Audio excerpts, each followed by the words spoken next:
Hey guys, welcome to another edition of Stop Hating Work, a Q&A show, as the title says, how to stop hating work and how to start enjoying what you do every day.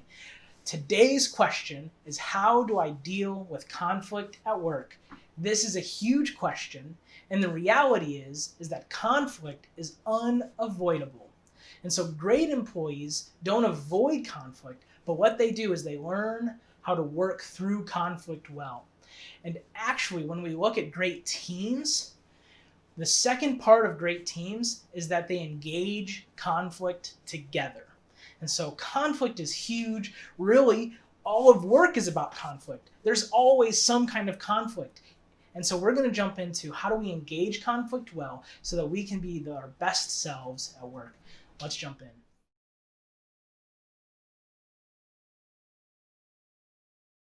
All right, so we have kind of three tips. They work on top of each other on how to engage conflict well. And so the first part is we need to identify the type of conflict that it is. And so when I'm thinking about conflict, I'm thinking of it in kind of three areas. And so the first is personal conflict. Then we have interpersonal conflict, and then exterior conflict. And so let me just jump through those really quick so you can get an idea of what I mean by those. And so personal conflict is that there isn't something that is an issue actually between you or another person or something outside of your team or organization, but there's something that's bothering you inside. Maybe you're jealous of another employee and their success and how much the boss that you have enjoys them more than you, and there's something in there that's just bothering you. There's something internal that you have some kind of internal conflict. Maybe you're struggling with self-assurance or your self-confidence, and that's really weighing you down, and there's something internal in your mindset that you have personal conflict. These things can go all the way to your physical health and how you're dealing with some kind of disease or something that's happening at the home, and this is personal conflict, and it's affecting how you're working on a day-to-day basis. And so what we need to do when you're having personal conflict is you need to be able to find some space to work through that and to deal with your own demons, your own sins, the things that you're struggling with in life, those things that are happening in your personal day-to-day life that is challenging and making your work life more difficult. And so the first one is personal conflict. That next part is interpersonal conflict. When there's something that is the matter between you and another coworker, or you and your boss, there's a disagreement, or you don't like how they act or treat you. There's something there that's creating friction between you and another coworker. And so when we look at interpersonal conflict, that means that we have to be bold and brave and step into that with that other person and to navigate that conflict so that we can find equal ground and find reconciliation and a solution to that conflict so that we can move forward and that we can do it in a healthy way that keeps trust and allows that partnership to move forward instead of ruining that relationship and making it dicier and harder than it has to be. And so then the last one, this is the best type of conflict. This is the type of conflict that you want to have, exterior conflict. Not all exterior conflict is good. Sometimes there's silos within an organization and there's conflict between two business units, and that needs processed through its leadership. But when you're looking at your competition and the conflict you have to improve the market, that's good conflict. That's the conflict that as a team you want to wrestle with and you want to engage with together so you can find creative and new solutions so that you can move your mission forward and achieve the goals and aspirations you have as an organization. But we're going to spend a little more time talking about interpersonal conflict. And so when there's some kind of friction between you and another coworker, you need to be able to take a step back and you need to do a couple things. One, you need to identify your feelings. How are you feeling towards this other person? Are you feeling frustration, disappointment? Are you feeling offended or rejected? There's all kinds of feelings that come up in emotion, and we need to be able to slow down, look at ourselves, and ask, what is this emotion that I'm feeling in the midst of this situation?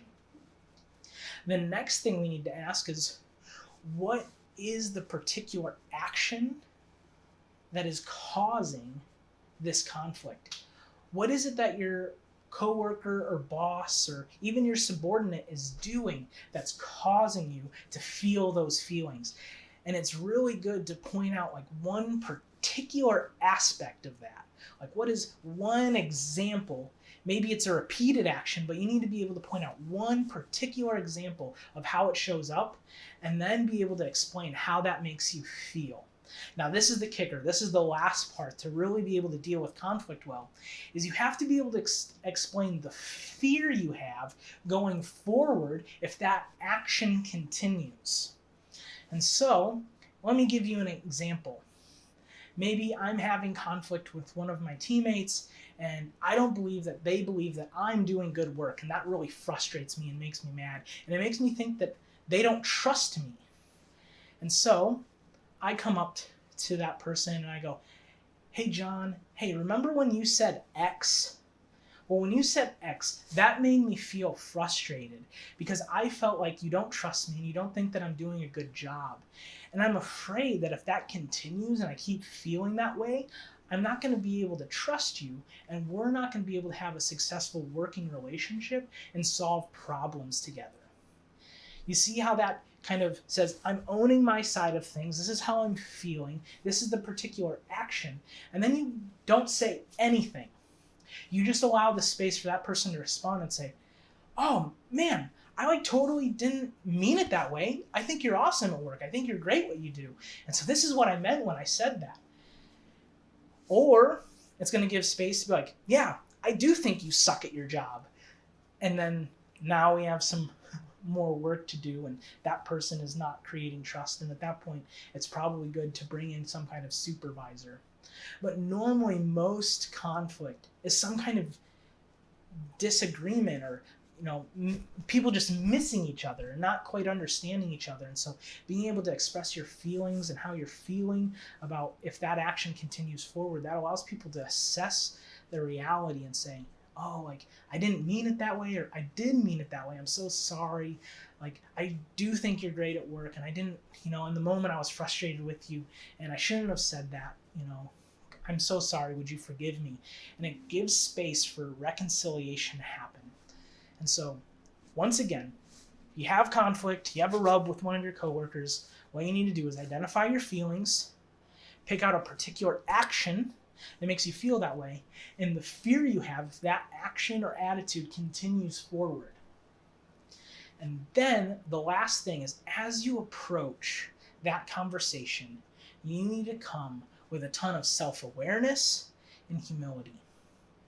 You need to come and own your side of it. We're not perfect. And sometimes we're the ones who are doing something that's creating more of the rub. And we're not helping the situation. We're creating more conflict than there has to be. And then we need to be self-aware of our own feelings and our expectations on that relationship. And so we need to continue to have the self-awareness and be able to view our insides and the way we're thinking and our motivations as we engage conflict. And then we have to be humble. We have to come with a servant heart. We can't come like seeking mine and having pride and arrogance, but we have to have a humble heart that says, I'm willing to go the mile for the organization and for you and our relationship. And I really want to grow and develop and be an awesome teammate. And so I just want to be humble in the midst of the situation. And so those are the 3 tips. Identify your feelings. Identify the type of conflict. Is it personal, interpersonal, external? Identify your feelings, a particular action that makes you feel that way, and your fear of how it goes forward, and then approach the situation with self-awareness and humility. If this has been helpful to you, please subscribe. My name's Chaz Becker. Have a great day.